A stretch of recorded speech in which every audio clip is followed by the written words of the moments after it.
Hi and welcome back to my channel. If this is your first time here, my name is Monica. So today we're going to be exploring the creative process. We're going to be looking at Arcane Bridging the Rift Part 2, Persistence, or When Your Best Still Sucks. And it's quite true in some cases. I know a lot of us deal with that. We give our best and our best still isn't enough.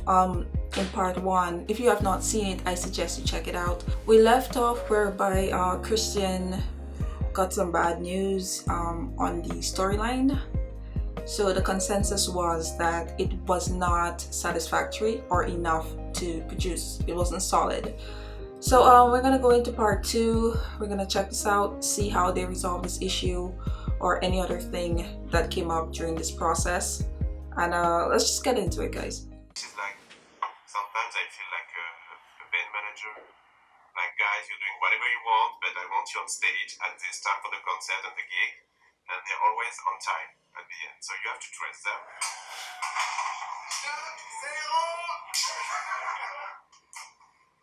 So we are in 2017, and everybody is working really hard to deliver. Wow, 2017.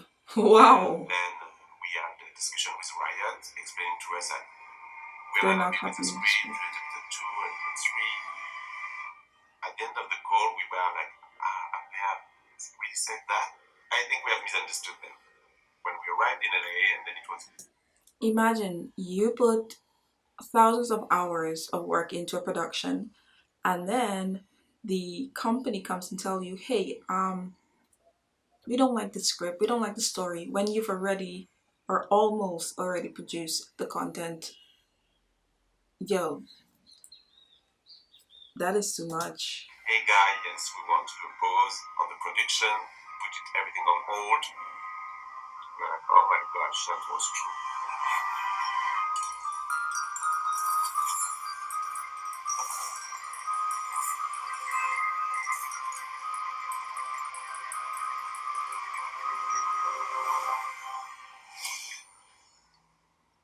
Everything is going to shit right now.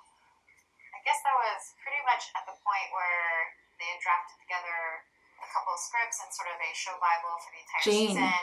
Next thing I know, Christian mysteriously gets pulled into a meeting, and then it was like a strange intervention where a bunch of other writers basically told him that it sucked. It was such a blow to the team to just feel like, man, we're being told to stop completely and potentially even find different showrunners, different writers for the whole thing. You know, you've been killing yourself. Is it? I know it's something that happens in a lot of production, whereby um, during the whole process, some of the writers change or the showrunners change. But that would really suck to know that you came up with an idea and then somebody at a higher level comes to you and is like, hey, we don't like where you're going with this story. We think somebody else should handle it. You know how sucky that is? You know, to try and make it work and try and figure it out, and like, just, I mean, your first thought, of course, is just like, is it dead? We were really only able to hire all these animators with the promise that there would be a full season to work on, because, you know, they're very, very talented, and you really only get them if you have something kind of worth committing to, you know, like a multi-year project. And so we just kind of had this feeling like we're gonna have to tell all these people that we just hired, they have to be like, oh, which just, it's just like the worst thought. I think Alex and I just felt like we suck. Like we failed. You know? Christian's a tortured artist who can't let himself not do something great. Like, he will will it into this because he will beat himself up and lose sleep and go crazy. There were a lot of times during my career, right, so far, where I needed someone like Brandon or Mark to explore some pretty wild ideas. You know, where a lot of people would say, like, no one in the video industry has full-time composers, you know, like, we can just hire someone from the outside as a freelancer to make some music for us. I am getting goosebumps from how passionate Christian is. I think I aspire to be someone like Christian with my creative process and motivation. For a lot of creators, I don't know if you guys can relate. Let me know in the comment section. Um, Sometimes you start something you're passionate about, and then something or someone just makes you lose that drive. They either tell you you're not good enough, or there's other priorities, or to be realistic, and that passion that you once had for that particular thing slowly diminishes. It's a thing that a lot of creatives have to deal with. So I aspire to be like Christian, whereby, despite whatever, I'm 100% um, passionate and moving forward with a project. Uh, I guess everyone has to work towards that point, work and grow towards that point. Or why would we make music videos? It's insane, like video game companies don't make music videos. Back then, it was Mark and Brandon who kind of saw the idea and like how awesome this could be, and they took bets on, me being able to figure it out. So in the meeting, everyone left, which was Brandon and me, and basically, I think Brandon kind of took like the moment to kind of tell me, hey, like, we'll figure it out, like, we trust you, like, we'll figure it out. I just started crying. Christian's biggest fear is letting light down. He crushes himself over it. It's actually painful for those I like that closest to him effect to that they sort use of on him there. watch, and it gives you so much respect and appreciation. First of all, these people, these producers, editors, team put so much effort behind this documentary. It's not a simple documentary when Arcane does all of this. The techniques, the lights, the effects that they use to bring out certain emotions within the speaker, especially Christian, when they're talking about him and his emotions and feelings at certain parts, is remarkable. Wow. And ultimately trust in what he decides to take responsibility and ownership for. Hello, everyone. I want to talk to you guys a little bit about our decision to delay further production of the follow-up episodes of Arcane. I remember I think I recorded like 16 different versions of this video because I always was just kind of sitting there like, and I wanted to give you guys some more information about it, why, what our plans, and so on. Show you photo now. We didn't mention this. The question was, if we start with that, everybody will cry, everybody will jump out of the window. I finally made a version of it and I sent it to them. To learn a few weeks later that they were like, yeah, we never showed it to anyone because you just looked so depressed. You look like you want to kill yourself. Like, Yeah, you did look really depressed. The bombs died.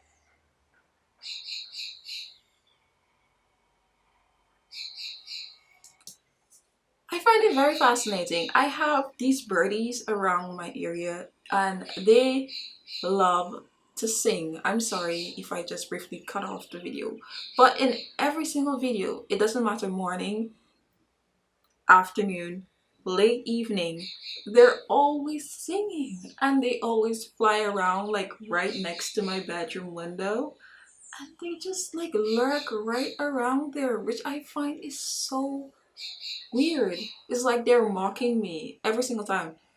I woke up 2 o'clock in the morning one time. I was like, hey, is this a good time to record? And I heard birdies outside at 2 o'clock in the morning. Now, tell me, am I not being mocked here? Anyway, guys, let's get back to the video, please. So we had to let the team go, which is always very painful. You're not sure they're going to be able to come back because if they go to another branch, you might lose them. We knew that we wouldn't have work for the months to come, so we started talking to different teams that way, and we started asking people, hey, is there anything we can do, like a music video or anything that can just keep, the lights on at Fortiche. We talked to the esports team, and there was a desire to make a music video.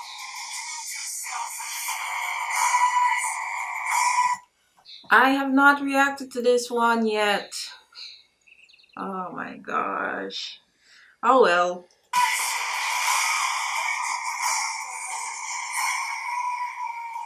Became the Rise music video, and then we started talking to the music team. They were working on something like a crazy idea about a K-pop group.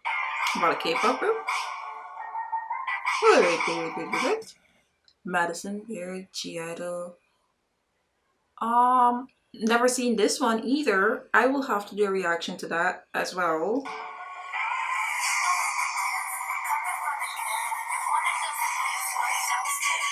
So they did 2 music videos with us, which I think are still some of the best, if not the 2 best, on our YouTube channel. Thank God.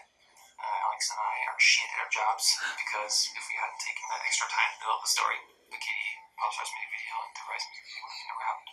Bon, ces deux clips nous ont permis aussi de résoudre certains petits problèmes techniques qu'on pouvait avoir qu'on avait pu avoir sur le pilote et d'affirmer un peu plus le style de la série. So, you're welcome.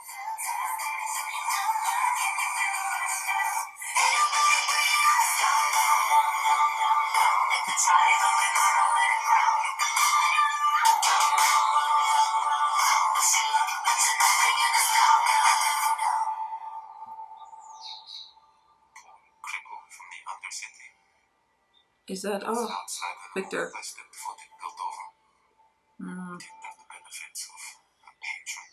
Running. I simply believed in myself. At that point, the idea was I had to replace myself as like the person in charge of figuring out the story. Well, of course, that was me and Alex, but I was responsible. We just knew we had to hire someone who was experienced, showrunner, writers, and that kind of stuff. And that's what we tried to do. Except we couldn't really find anyone. 6 years ago, if you pitched that a video company was gonna do like an animated series, screenwriters, no one really showed up. Or it was just, people were in for the wrong reasons, It was like, well, I mean, Leland Ride is big, but they didn't really care about the characters that much. I am getting goosebumps So we would look for the quite a last while, 10 minutes. At some point, It's unfair. we just felt like maybe we're just gonna have to try again, but be less shit. And then, yeah, I mean, it was just start over, like kind of like, look what we did. That's when we started talking to showrunners, like who could we bring in to just be an advisor. That's when we found Monica Mazer. Monica! She was Woo! lost was someone who was really passionate about mentoring people, and she really helped us find the right way to realize here's all of the process of how to craft a season of developing characters. And then we hired, a bunch of writers who worked in various capacities in TV. So, Linda was one of those writers. You're like always trying to get into the heads of your characters in any way you can. I did have one of the writers teach me how to shoot a gun, like a sniper gun, right before I was going to write Caitlin's episode last year. As a writer myself, I know how important it is for a person who writes to visualize themselves as that character, because if you don't know what you're talking about, it will show in your writing. So the fact that Amanda had to go, use the sniper to figure out how to best write Caitlyn's, um, well, you want to call that her part, how to write Caitlyn's part when she was holding the sniper. I remember that in either episode 2 or 3 when we were just introduced to her flashback story. So it just shows the dedication. If you don't have experience with something, you will not know how to write it, and for people to even like understand and to even feel what that character is feeling at the moment. So it's necessary for any writer to know what they're talking about. So a lot of the times writers have a lot of work to do when it comes to researching different things or experiencing different things. So yeah.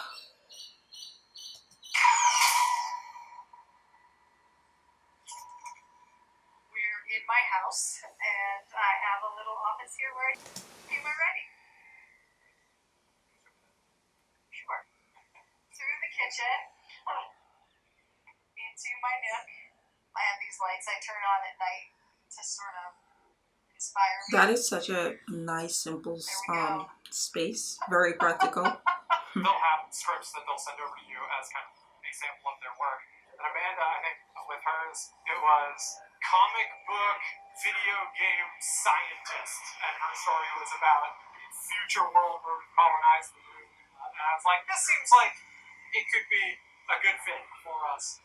I would prefer not to have a punching bag in my living room, but that's just what we do right now. So I actually never thought about how my kung fu translates to learning how to fight a fighter. Rock boys. But there's a fight scene in episode 5 of season 1, which is the episode I wrote. One of the things I'm like so proud of is it's like between two women with like a different body type. If you're like both like really muscular, they're doing moves that you haven't necessarily seen women do before on screen. I always think of fight scenes as like being just like another talking drama scene. Like there has to be a turn, there has to be motivations, you have to learn something new about the character in the fight that you didn't know before. I'll give you all the cards. See, I am actually getting good stuff. And then of course she's saved by another woman. 3 women in a fight scene. So Amanda's has a really honest voice in her dialogue that is just really grounded emotionally. I remember this moment when Alex and I were really wrestling with the last words that Jinx was saying to Vi in season 1.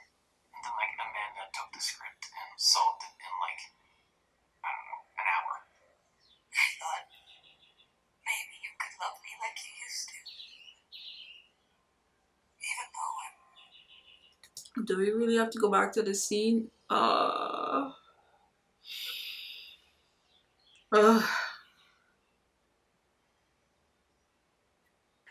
That scene messed me up. The voice, the emotions, the writing.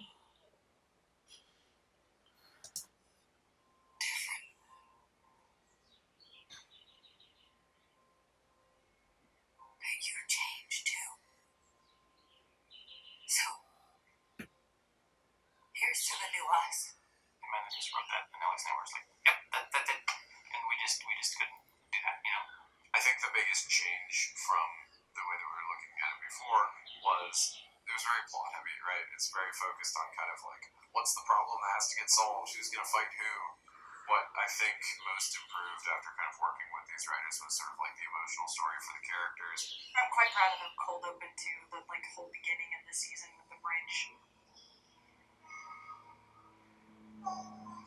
The cold open used to be the cold open from episode 3 when Silco was drowning. I know you hired me to help out with the show and whatever, but you need to change the pilot. That's a lovely poetic image, right? But it wasn't telling the story of the series, which is these 2 sisters being torn apart.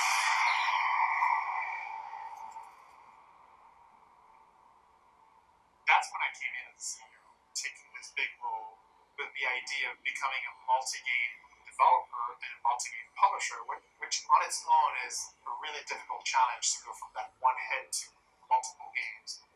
And then there was this little curveball that, oh, and by the way, we have this TV show, which probably is going to cost us, a massive 9-digit budget. There is a lot of risk in this. To be completely honest, Niccolo and I were always on like completely opposite spectrums.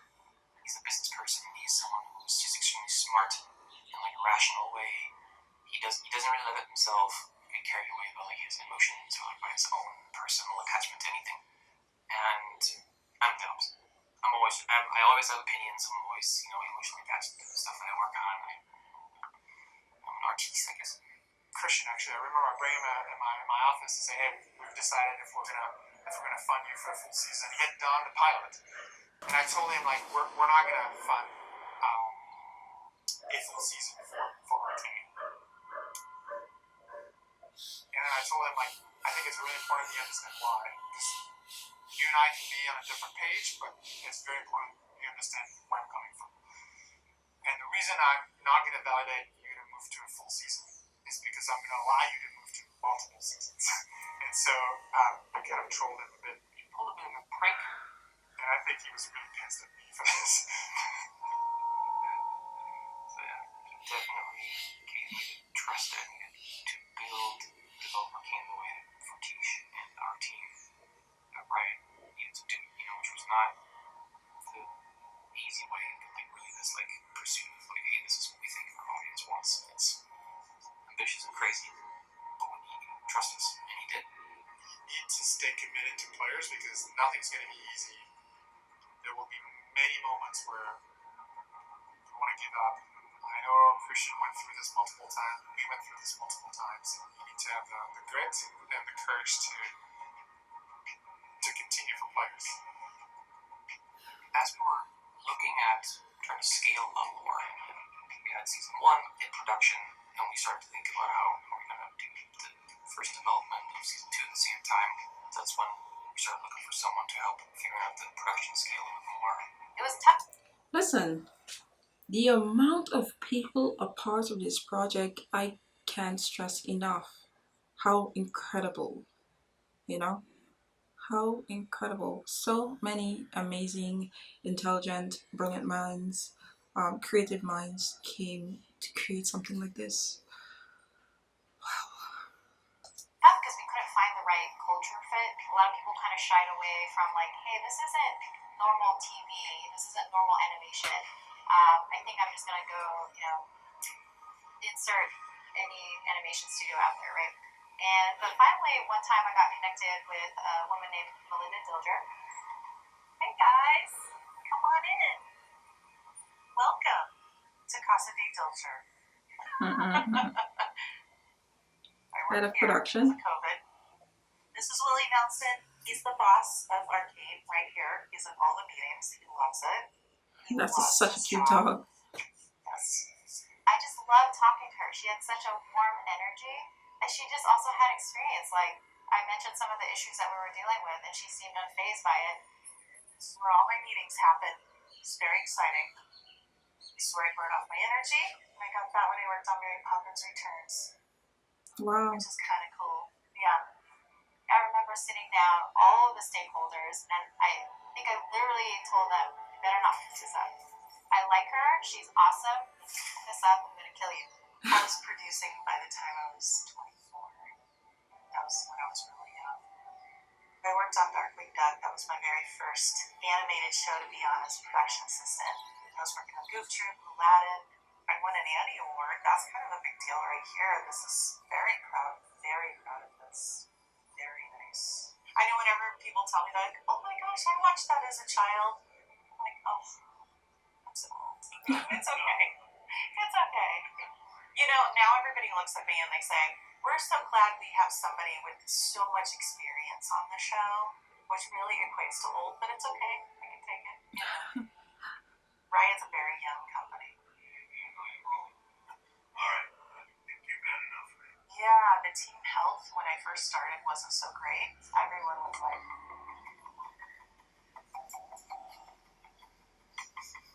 man, this team, they need some loving. They need some loving. Making the show that kind of set out with Arcane, the right designs for these characters that work on, pursuit of creative work is complex. If your expectation is that you're going to work on something creatively where you're going to have no pressure or no feeling of like being overwhelmed at times, then you're working on something that overwhelmed is going to focus. By then, I think I was super exhausted because I was like 3 years into the project or something. I know Christian was exhausted, Alex and me, and like she brought in that new energy and just sort of this like, yep, let's pick it up and let's go. How are you guys feeling? You're exhausted, right? From what I was hearing, it was just taking them a long time to kind of get their bearings. And let's face it, Fortiche, our animation partner studio in Paris, they had also never produced a series. So you have a bunch of newbies trying to figure this out. And lo and behold, it is really a difficult process. And it's a challenging one, even for those of us that have been in the business for a really long time. You missed a really long, important strategy meeting that answers all the questions of the universe. That was a rosebud meeting. For Ryan and beyond. Rosebud meeting. Melinda was always someone that is extremely inspiring to the team and creating a team atmosphere. It's okay when things are tough, as long as you just kind of believe in the team and have the right term together. Well, we can get everything in here. I want to say here that having somebody like her in this production is something that I think a lot of production teams have to acquire, especially someone with her personality. Because trust me, when things get rough and things get harsh and everybody starts freaking out and the pressure gets to everyone, it's going to be such a mess because you don't want to. People are going to be stepping on each other's toes. The production process is going to be like crazy, and you need someone with a calming effect, somebody inspiring that has a lot of positivity to enter the team and to like share some of her vibes with everyone. And that's great. That is awesome. See, you guys didn't think you'd be on behind the scenes, and here you are. There's Eric Bergman, our post supervisor. I hear Eric's used to all the publicity. Eric, you're on mute. So this is what we do every Zoom call. Somebody's always on mute. Yeah. I just came in and kind of rolled up my sleeves and went from department by department, just trying to get everybody together and get to know each individual on the team as a person. This is a French studio and there's no wine, but you have ice peaceful. It's like there's two teams, the beer team and the wine team. Where's the wine? And that's part of building team trust. And then you can start to actually solve the problems. Oh. Dig deep. That's what you gotta do. So this is our production schedule in March of 2020. That's when this started. And then it goes all the way through the last episode. Because this is the first series Riot's ever done, a lot of things are getting figured out and developed as we go along in production. Look at that production So schedule. it's taking a little So bit longer than it's extensive. on a television series that's all thought out. Everything's figured out way ahead of time. This is like, how can we make this more unique and more special than any other show on television? Let's take our time and do it right. And if it takes us a little bit longer to get those scripts done, that's what we do. There's a natural balance of power, and you just give everybody news. Congratulations, you've done right. This is the thing that's always been a little fuzzy to me, is just kind of how we end this episode with the finger singe thing. Yes, I would love to revive back into Caitlyn's mind in this episode in some way. I wrote like something about missing Vi, and I have not solved it either. And to kind of like take the IP that's there from the games and turn it into something vision is a challenge. They're going to spend more money than most people to get it there, but they're doing it because they love the players and they want the players to be happy. And it's special. It's like you don't just see them as these little tiny things walking across the screen. By putting them on television, they have soul and they're deep and you can relate to them.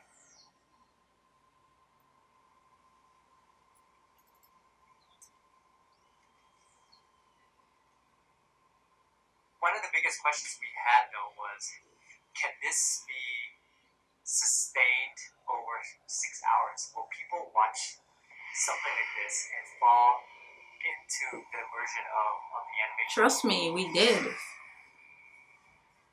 Do you actually have that quality to mesmerize an audience by staring at two characters, not saying a word? It's all between them and the air and the emotions.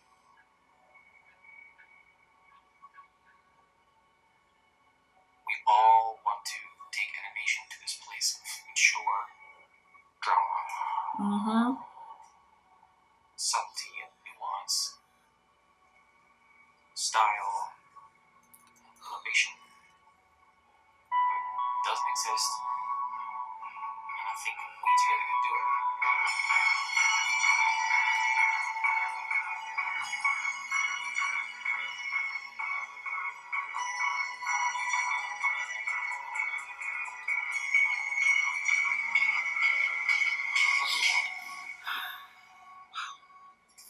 Wow, that was my reaction for Arcane Bridging the Rift.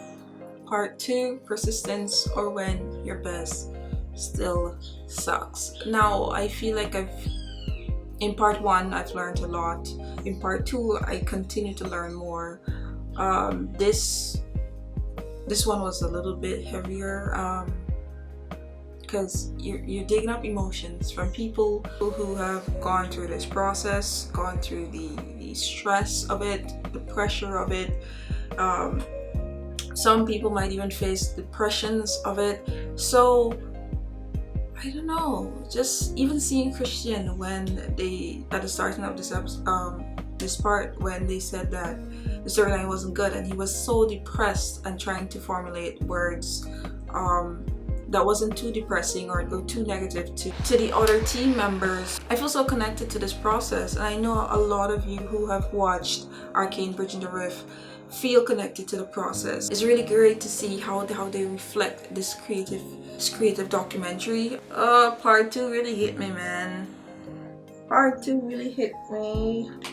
But thank you once again for watching Bridging the Rift with me. We're gonna do part 3 next, and we're gonna continue until part 4 because this is such an interesting documentary. I don't understand why more people are not watching it. It's so informative. It's so informative, and it's very interesting. I don't feel bored. It's a wonderful documentary.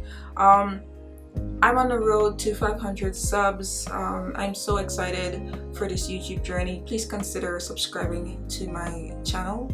I think I'm more excited to reach 500 subs more than 1,000, because at 500 I would have the community option available to me, and I would just love to connect more with all of you wonderful subscribers.